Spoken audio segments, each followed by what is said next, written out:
GM Orbos, pasensya na po. Pumunta na po kami dito kay Sir Rapi Tulfo para po matulungan po kami. Kasi po, gutom na po yung pamilya namin. 4 na buwan na po kami hindi nakakasahod. Halos nagkasanla-sanla na po yung alahas ko. At baon na po kami sa utang, sa pambaon ng anak ko, sa pagkain po namin araw-araw. Hirap na po kami, sir. Sana matulungan nyo na po kami. Magandang tanghali po sa inyong dalawa. Magandang tanghali po, sir. Bakit daw po hindi kayo pinapasahuran ng 4 na buwan ng MMDA? Ano raw po ang binibigyan na dahilan sa inyo? Wala daw po pondo, sir. Walang pondo. Kailang huwa bukod tangi ang hindi napapasahuran? 2 o meron pang mga iba? Marami po, sir. Bali yung nagwawali sa kalsada, sir, tsaka yung mga traffic auxiliary, sir. So marami.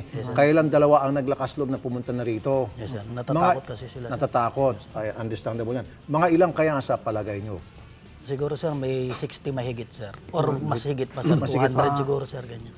Sa atin pa lang, 200 plus na. Katulad po sa inyo, saan po kayo nakadestino 2? Bali ako, sir, sa Plaza Mexico, sir. Ano pong ginagawa niyo sa Plaza Mexico? Ferry station, sir.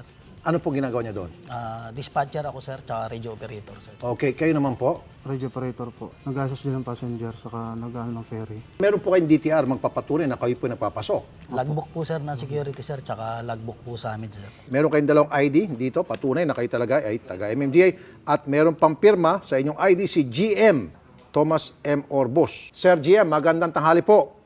Ay sir, magandang tanghali po sa inyo. Sa mga kasama ko po sa MMDA na nasa niyo po, himpilan. Paano ito, sir? Ang dami pala nila, hindi lang po silang 2. Nagugutom na po at walang sweldo, 4 months na po raw, sir. Ano po, totoo po yan. In fact ko, ang total na number po niya, mga 2,000 po talaga yung... Wow! Bago paliwanag, sabihin Sige ko po. naman ho yung good news para lang ho, medyo gumaan ho yung ating, yung kanilang pakiramdam. Okay. Kahapon po, tumawag na, nag-text na po sa akin ng DBM na ngayong araw po ilalabas na ho yung SARO. Siguro, pagkuha ho natin yung SARO mamayang hapon, bibigyan lang po siguro mga ilang araw, marirelease na po yung pondo para sa kanila. At kung ano man po yung nakaraan na hindi ho nabayaran sila, yung buo naman ho ibibigay kaagad. Pero ang tanong lang po, Sir GM, bakit ho umabot ng ganong katagal? Kasi di ho dapat buwanan ang sweldo nila? Kasi ganito po yan, nung naupo po ako dyan, yung po kasing pondo na yan, hindi po pondo ng MMDA yan. Ito po ay pondo ng DPWH. Ang nangyari ho dito,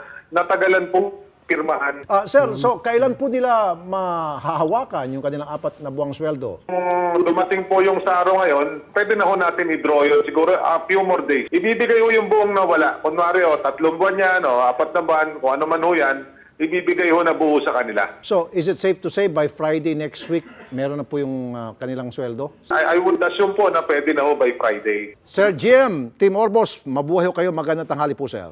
Sir, maraming salamat po.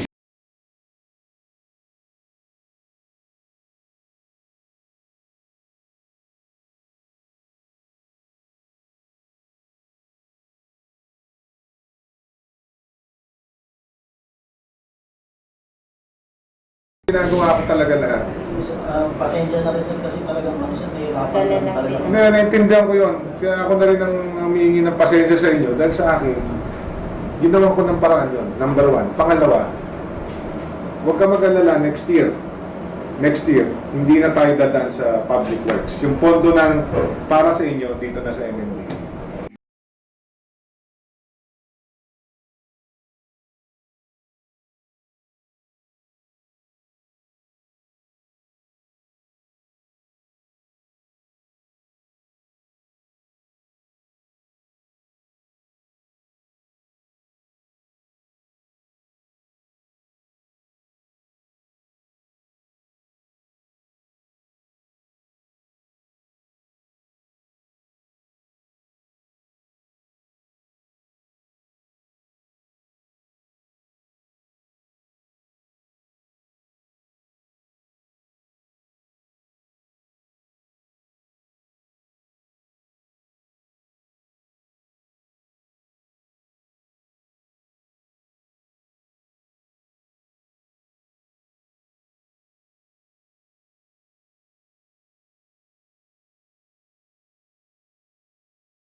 Sir Rapi, maraming salamat po sa tulong nyo. Nakuha na po namin yung sahod namin. Makakatulong na po ito sa pamilya namin. Mababayaran na po namin yung utang namin. Kundi po dahil sa inyo, hindi po namin makukuha po yung sahod. Maraming salamat po, Sir Rapi.